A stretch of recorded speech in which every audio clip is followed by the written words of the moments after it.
5 things to understand about the desire for uncommitted sex. The study of sociosexuality is exploding right now. Here are 5 things we discovered thus far. Important things. People with a greater level of sociosexuality are more inclined to engage in uncommitted sex than those with a lower level. It is one of the greatest and most repeated sex differences in psychology. Sociosexuality can be seen in people's faces, is malleable in reaction to the environment, and may help to explain male-only diseases such as bipolar disorder. In this video, we'll speak about some of the surprising things we've learned about the desire for uncommitted sexual encounters.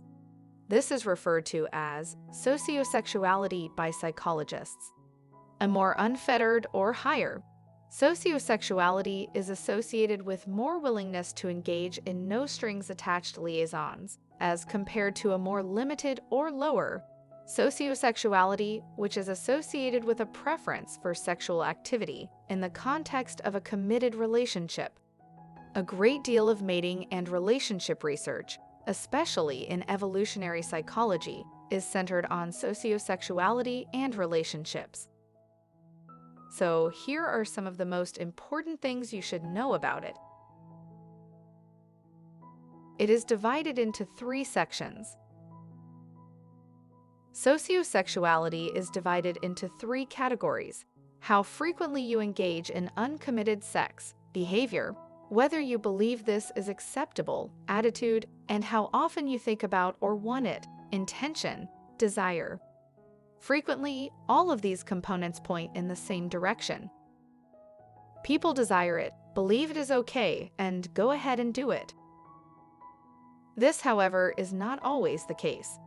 People may exist who have a burning desire for a large number of casual partners, yet are unable to attract anybody. On the other hand, not everyone who has a series of flings is interested in continuing to have them. It's possible that these were unsuccessful efforts to start something substantial. Dissatisfaction may result from a misalignment of desires, attitudes, and behaviors. It is the driving force behind one of the most significant sex differences in psychology. A lot of psychological differences between men and women are minor and have little practical consequence. One possible exception is the sex difference in sociosexual desire, which is one of the greatest and most reproduced sex differences in psychology and happens to be one of the most studied. Men, on the whole, prefer uncommitted sex with a range of partners over committed sex with a single partner. This distinction seems to be a universal human characteristic, manifesting itself in all kinds of society, regardless of its composition, social norms, or degrees of gender equality. What is the magnitude of the difference? It is not the case that all men and all women want casual sex in the same way. If this were the case, sexual selection would have repressed these urges in humans very fast, resulting in their extinction. After doing the figures, it came up with the conclusion that if you randomly selected a male and a random woman, he would have greater sociosexuality around 2/3 of the time. That is not a sure bet, but it is significant enough to have rippling effects in the mate-seeking market. 3. It may be identified by the appearance of the face. The exact mechanism by which and why individuals may identify personality characteristics in the face is a matter of contention in the field of psychology.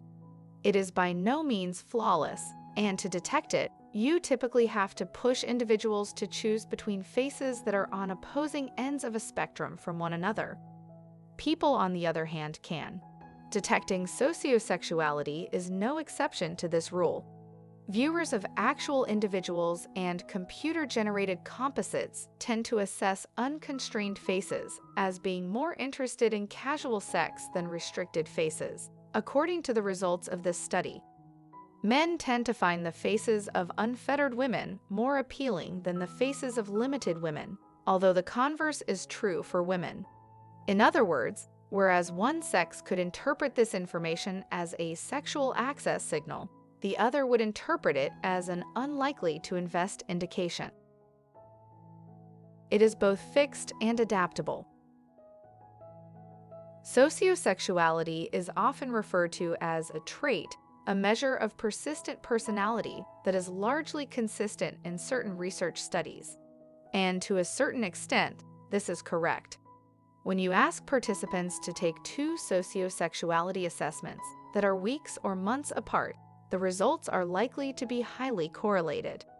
Yet, an increasing corpus of research demonstrates that human mating techniques are as adaptable as those of other species, including those conducted in the lab, and that these tactics stay fluid throughout one's lifespan.